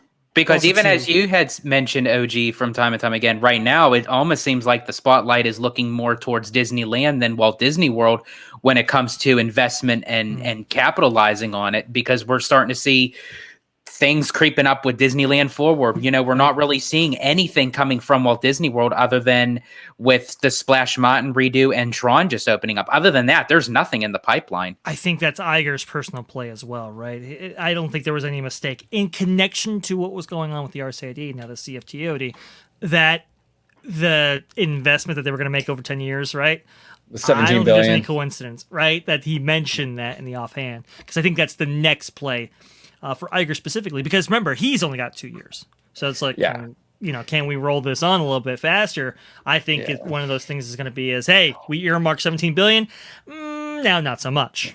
Well, because you're already seeing that narrative on the mainstream media, Morning Joe and all that stuff where, oh my God, Disney's this economic powerhouse. And they are, let's be honest. But that narrative is out there already. So now can you imagine if a Disney announces, the 17 billion I announced at the annual shareholder meeting, it's off the table till further notice. The media is going to run with that. I'm telling you, I don't know how much more of this he can politically sustain. I really do not. That is going to be the biggest shit show on top of the judge that will inevitably rule with Disney. And again, we all know Iger, and this is his legacy of him coming back and everything.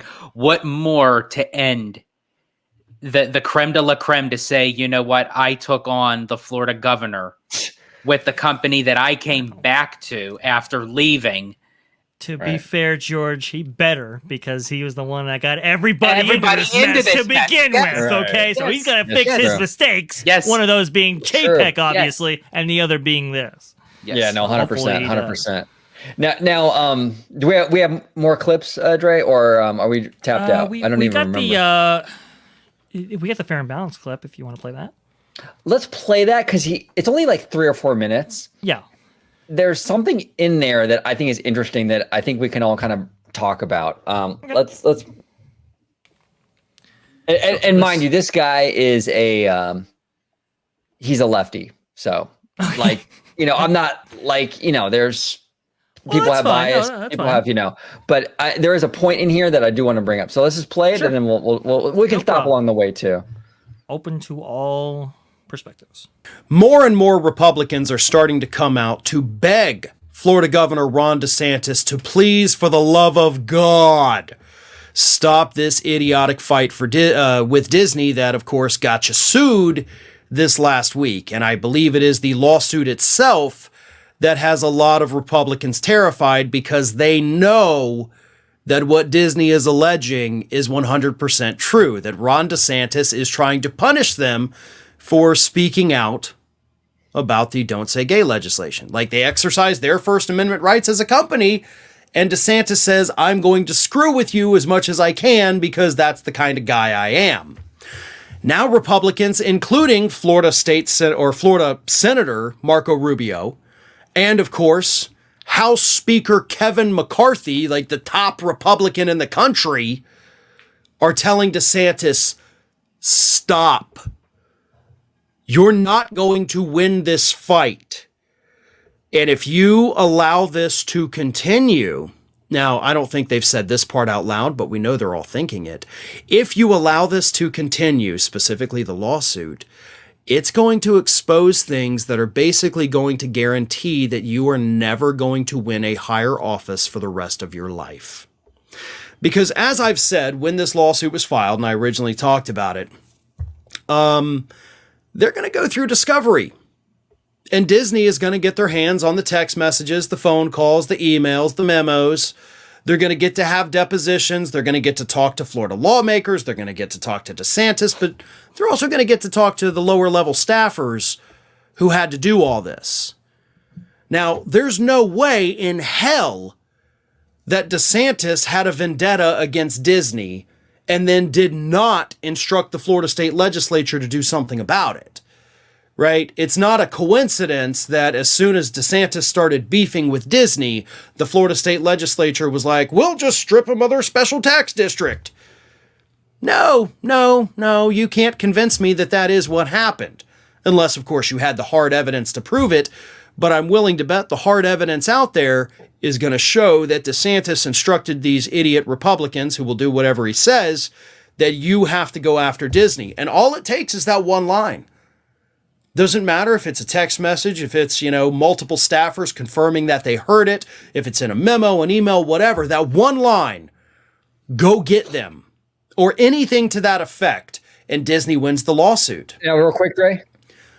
Now, I'm going to push back on this guy a little bit. Because he's saying his argument is like, all it takes is one line and Disney won. I don't think it's that cut and dry.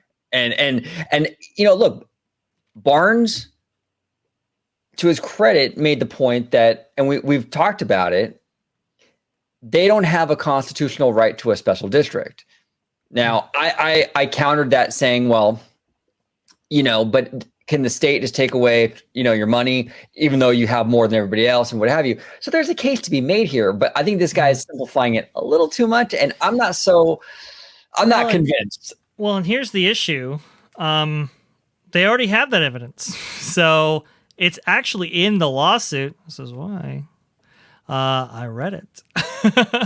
in order to speak cogently on it. So I believe, let me just see here. And aside from it even being in here, DeSantis himself has said it publicly anyway. So I'm like, see, that's the thing. Discovery, yes. I think that is definitely something that DeSantis wants to avoid.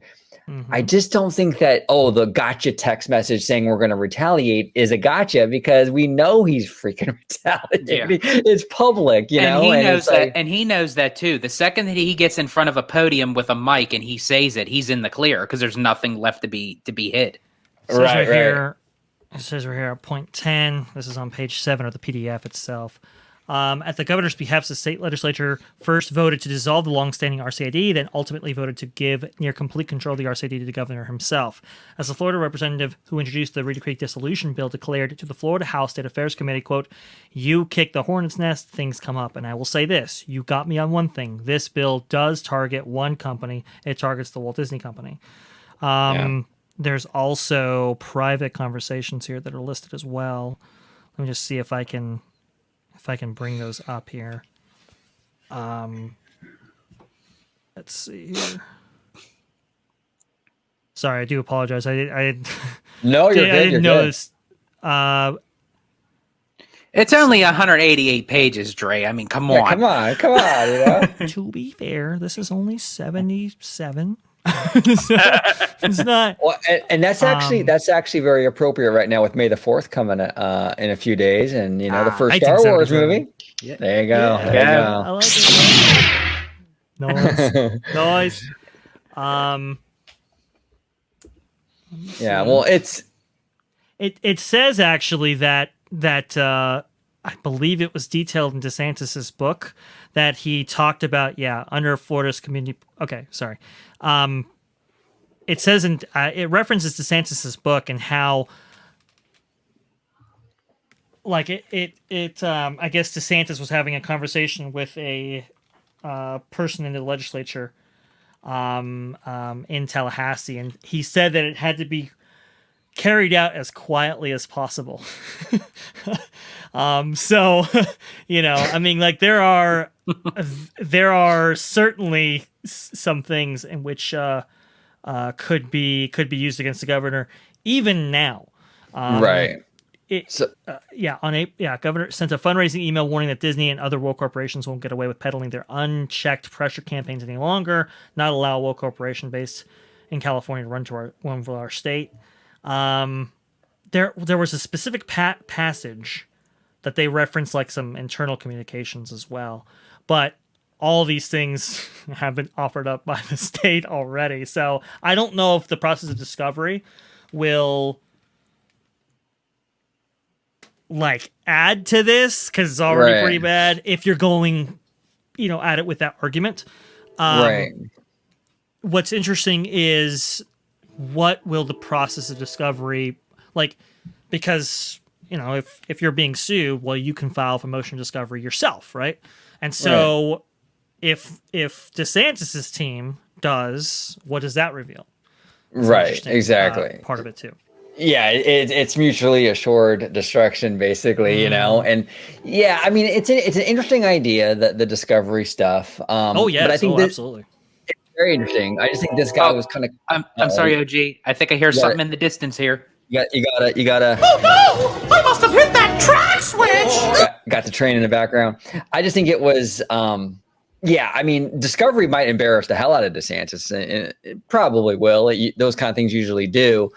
But to go in there and say like, well, it's going to get the gotcha moment. Well, there's a million guys. He says it publicly every day that he's retaliating pretty much. So it's not really, a thing. It's not. I agree. I don't think they're going to find anything else in there that's going to be any more egregious than anything else he said.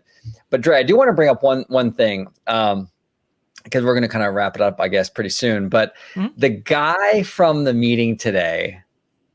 Oh, yeah. Let's talk about this guy. The DVC member? The DVC guy. Let's talk about the DVC guy. Let's talk about the DVC guy. Here we go. Okay. Let's rock and roll. Let's rock it. Let's rock it. You know what? OG, I must confess, this is the first time me seeing this video. Oh, okay. Yeah, I saw it come across my feed. I know, we're going to do it live, right? I saw this come across my feed, but, I was doing so much other prep in other areas.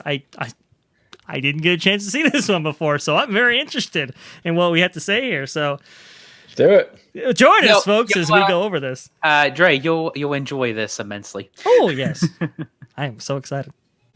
I'm a DVC owner. I have a condo down in Port Charlotte. I have a place in New Jersey and New York. I was planning on retiring to Florida. I always thought it was a great free state. I'm now taking serious questions on that. I believe that as a DVC owner, raising taxes to pay for your defense is wrong. If you take any of our money, it's wrong. What you're spending our money, you're taxing us, you're going to destroy the greatest restaurants that we have in Central Florida. As anyone who looked when he came in, if you saw the elevators, who was there? People who testified about you last Wednesday, which I wish I could have been here, but I had to have work done on my condo. But I really hope that you just resign or stop or actually do your job, which is to do what's in the best interest of the district, not what's in the best interest of the governor who I used to support. People asked who I was for president.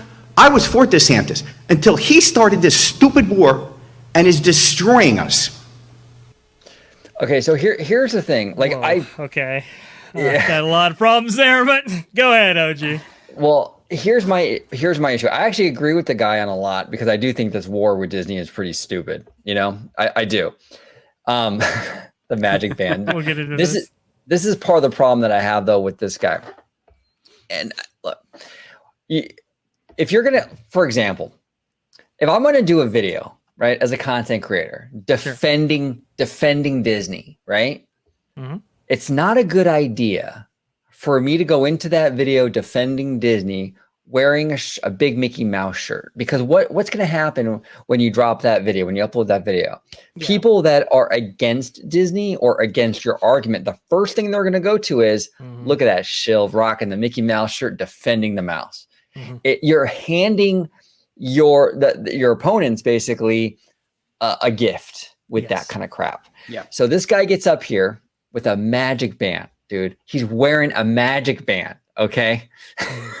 And he's saying that he's a DVC owner and all that. And he's saying he's a DVC. It's just like, come on, dude. You're setting yourself up to be called a shill and a pixie duster and yada, yada, yada. Yeah. I don't know. And that's what frustrates me, because I think that his overall point is sound. I agree with him that this is not for the people of Florida. This is for DeSantis and his presidential ambitions. He's on the money with a lot of what he's saying. But you're rocking the magic band. You're like, I'm a DVC. You're killing your whole argument, because they're just going to call you a shill, man. They're just going to call you a shill. But go ahead, Dre. Well, I would argue that countering Disney legally and their authority that they say they have in order to overturn legislation and so forth, that is in the public's interest. However, that message has definitely taken on a different tone now, hasn't it? With this gentleman right here, yeah, they are going to use the district's funds in order to fight Disney in the courts, both with in federal and in state. But it's not going to impact this gentleman or the surrounding businesses. It's only going to affect the residents of the district. So I don't know where he's getting the whole, well, you're gonna tax everybody around here. It's like, no. They only have domain or dominion over the district. So unless they do the toll road thing, then I think that would. Yeah, well, unless the toll road thing, yeah, but I don't even. That's interesting. But no. But sorry. But on top of that, even with the tolls, when also DeSantis said about taxing a higher towards the hotels, does that then lead into the DVC? I mean, potentially, but it would. So DVC is a hedging, like timeshares previously have been viewed as a hedge against inflation because you buy in at a certain price, right? That doesn't necessarily mean that your points carry the same valuation as things go on, and that's kind of been one of the criticisms about the timeshare model and so forth. But specifically regarding DVC, they would be the least affected by this. I do agree that people staying at the hotels would be affected. Absolutely. People, going to the parks, maybe, right? If they do increase taxes levied on the theme parks themselves and so forth, right? They might see an increase, incline, that kind of thing. But DVC specifically, it's a little bit of a stretch. Would there be an incline? Yeah, but that would be grafted out over many years. So I mean, it wouldn't even show up as a blip. But I mean, that's I guess that's all I have to say on that. What do you think, Family Man? What are your thoughts on his little spiel? I'm kind of like in the middle with it. Like there's certain things that I do agree with. I think his execution of how he was presenting it and visually, I think he went around it the wrong way where it could potentially hurt the case. Not saying that this is going to help Disney just by one guy standing on a podium, but I'm just saying like it doesn't look good towards that company's standpoint. Interestingly, the thing on tolls, argument on tolls. Notice how DeSantis hasn't said that again. Right. Apparently, he was told by some people that's a non-starter. You quit that. Oh yeah, and I think the Supermax prison or whatever else he wanted to build is probably a non-starter too. The media's been running with that stuff like crazy, dude. Like OG said, you don't give your enemy a win right there, right? And I think that's what a lot of these political entities really need to focus on. That we're not in the day and age where you have your candidates and your presidential run, what have you.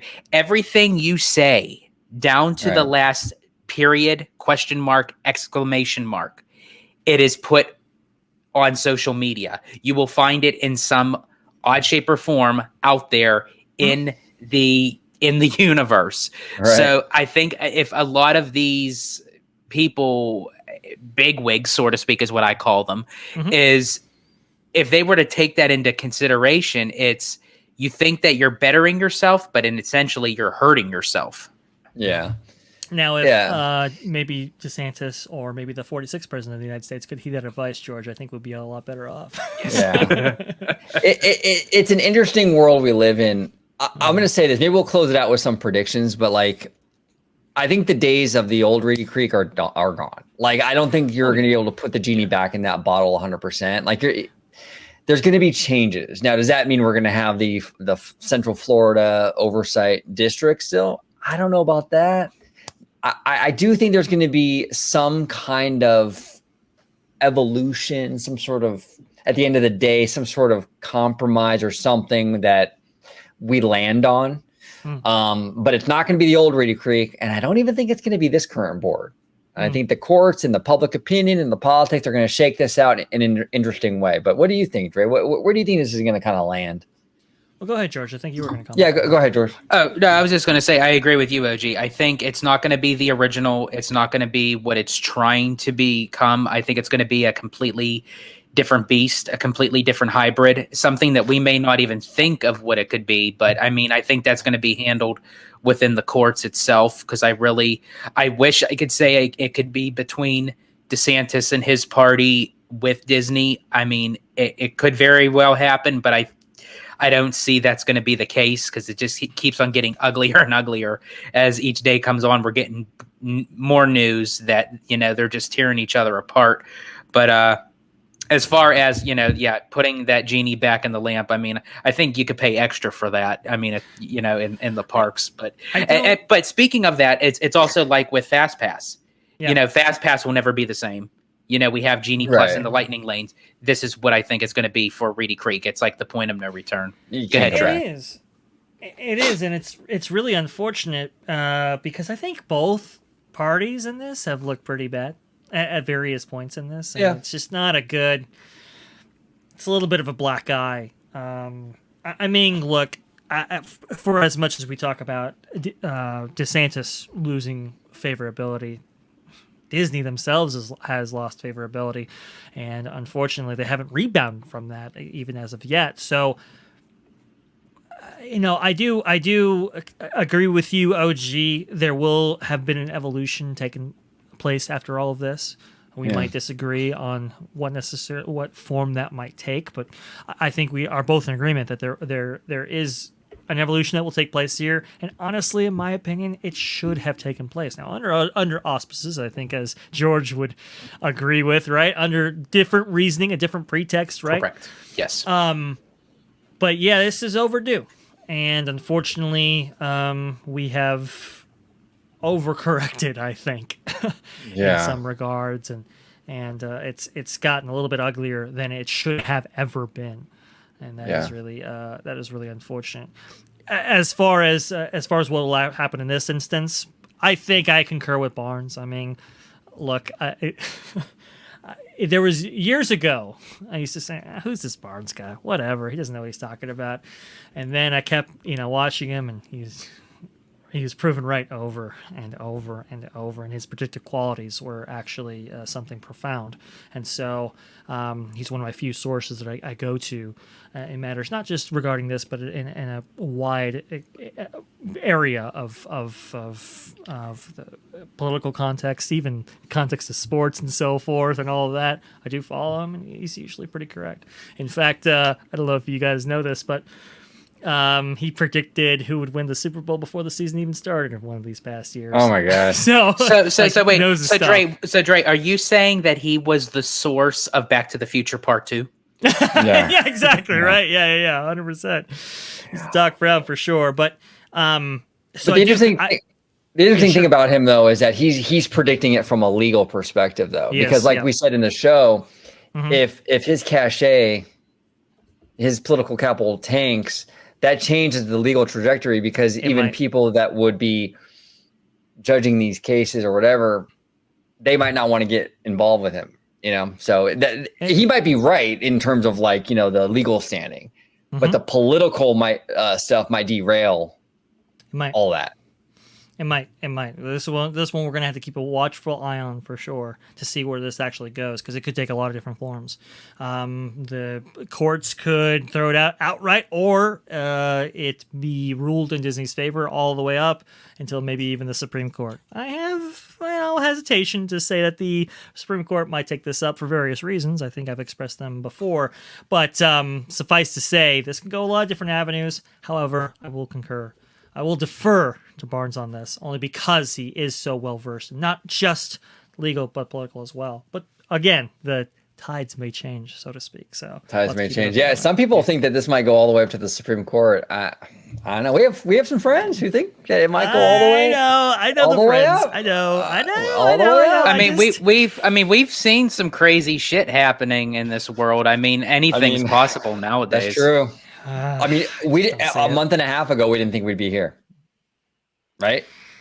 I mean, that's true.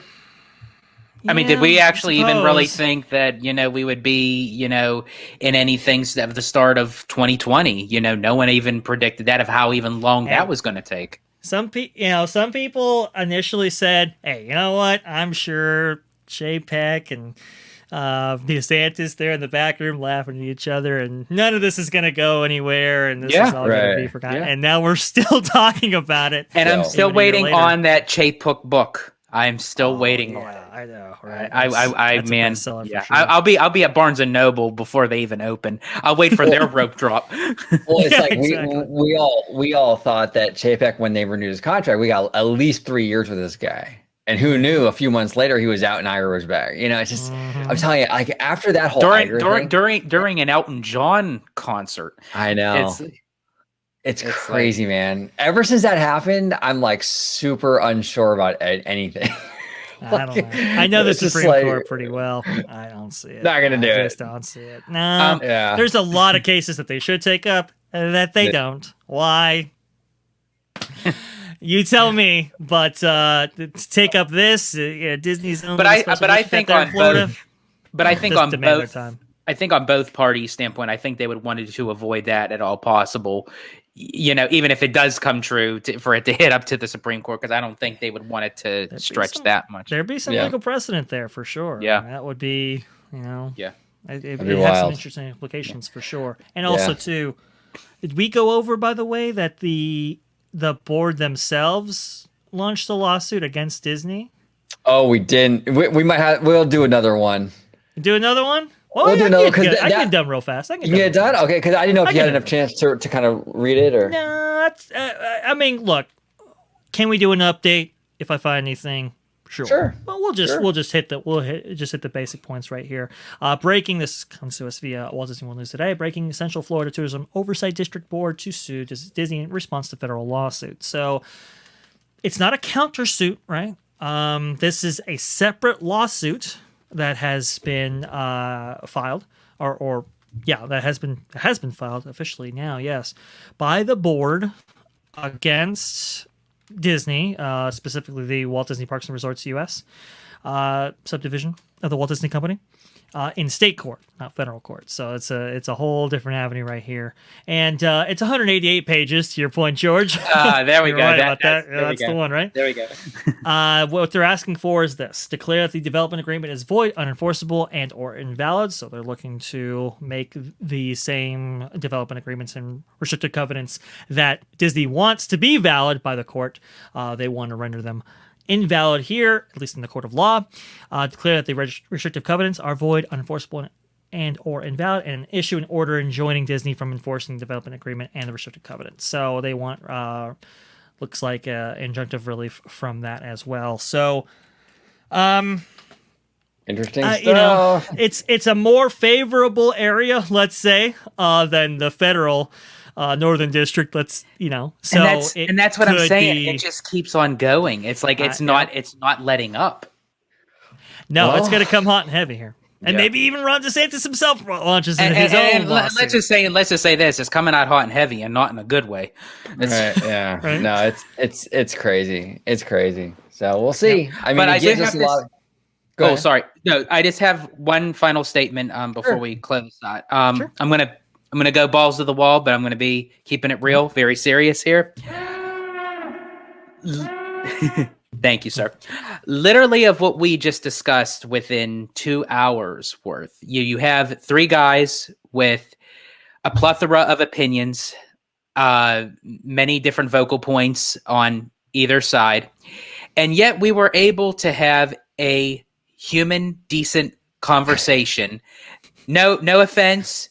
Nothing, and yet we're best friends, we're family, and it's like we could have these conversations and leave them at the door. Disney, we always know that you're watching. Ron DeSantis, you and your peeps need to start watching us. Take a little mental note from the channel Orange Grove 55, will you? Yeah. Just saying that. Exactly. Mic drop. Yeah, exactly. No, that's well said. That's well said. And that's what we love to foster here on OG55 is a variety of opinions. Like that's why I rarely do solo videos. I'm like, I don't want to just be like the only. I want to have the different perspectives on here and bounce the ideas off.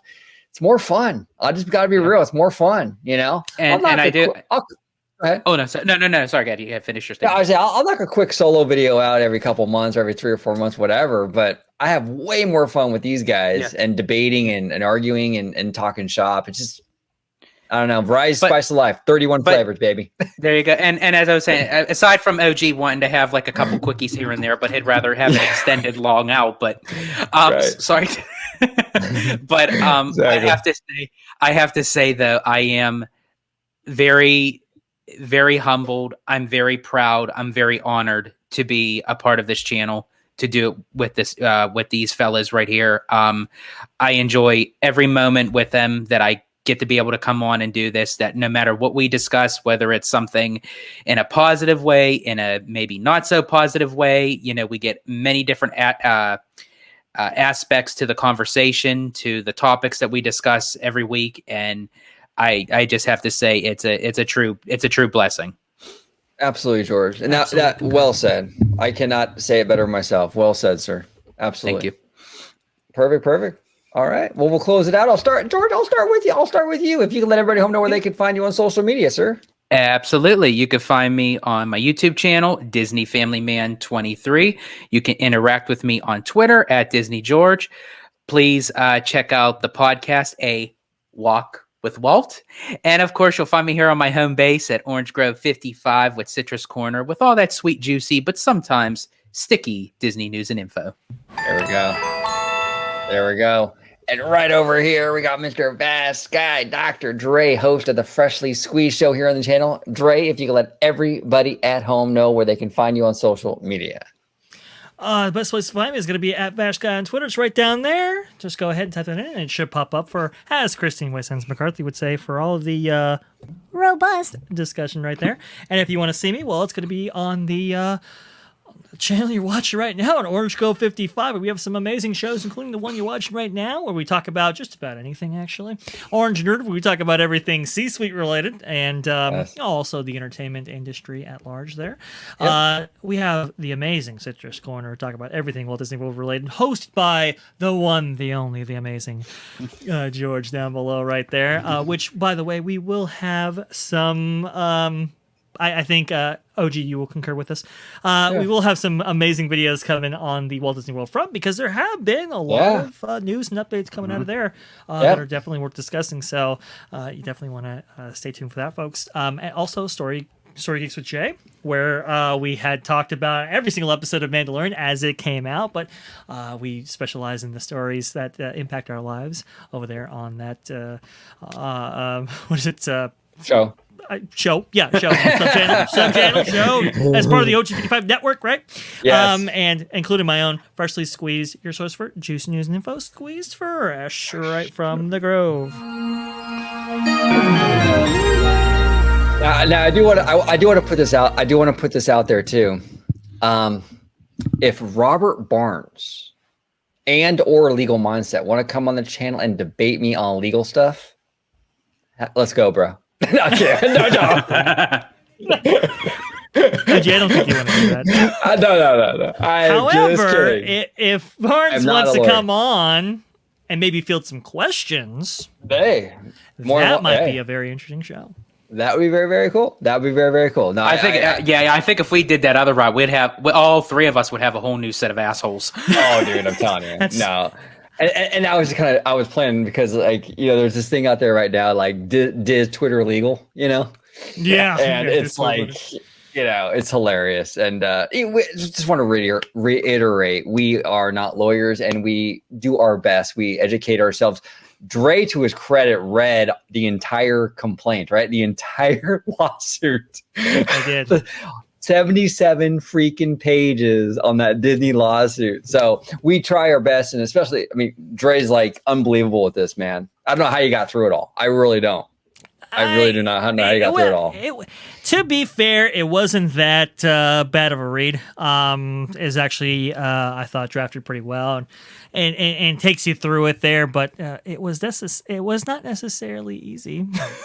That I will say. But hey, it's all for the channel, because like I said this before, but if I'm going somewhere, I like to know that I can get some in-depth information, right, regarding any specific topic, and I like a one-stop shop. So I try to provide that for our viewers, and hopefully I'm up to that task. We'll see. Yeah, no, absolutely. Absolutely. Incredible work. And thank you all so much for watching. Comment down below with all your thoughts on everything we talked about, the legalities, the politics. I know everybody at home has hot and heavy opinions about this stuff because I've seen y'all on Twitter, and it's crazy with this whole topic. So definitely comment down below. We would love to hear from you. And we're going to maybe talk about this Peter Pan and Wendy thing. I know Dre is a big fan of this movie. Oh, yeah. I wouldn't say a big fan. I watched it. I watched it. You saw it, George? Yes. Oh, we definitely got to be on this. Let's do this. I actually didn't think, and this is just kind of cliff notes. You know, maybe we'll do a show on it. I think it'll be fun. I didn't think it was terrible. I kind of felt it was like in the same kind of realm of like the Narnia movies. I didn't love it though either. And it certainly doesn't hold a candle to Walt Disney's version. I gave it like a 6.5. What about you, George? Oh, OG, we're going to have a discussion. Oh. Do it. What's your out of 10? Okay. What did you give it? 0.1. Oh my God. Wow. Oh, we're gonna have to have a show on this. Now, Dre, you didn't really watch it. You kind of skimmed through it, right? Yeah. So I was able to view some things before the show. Again, I had a lot of prep, guys. I do apologize. Couldn't hit it all, but I was able to kind of skim it a little bit there. Wasn't impressed by what I saw there, so maybe I had to actually watch it. Now, to your credit, OG, I will say this really quick. If they would have created an original story and it not be based off of Peter Pan in that aspect, like of how it had like that Narnia feel, I can definitely get that. I think it was more so because they were taking a story and kind of rerouting it to a completely different direction. That's where it lost me. We'll do an Orange Nerd on it. We'll talk about it because there's we ramifications with this movie, and it's a bigger picture kind of thing. Yes. But it wasn't a masterpiece by any means. I'll say that. It was a masterpiece. There you go. But anyway, thank you all so much for watching. Comment down below, and as always, have a wonderful day.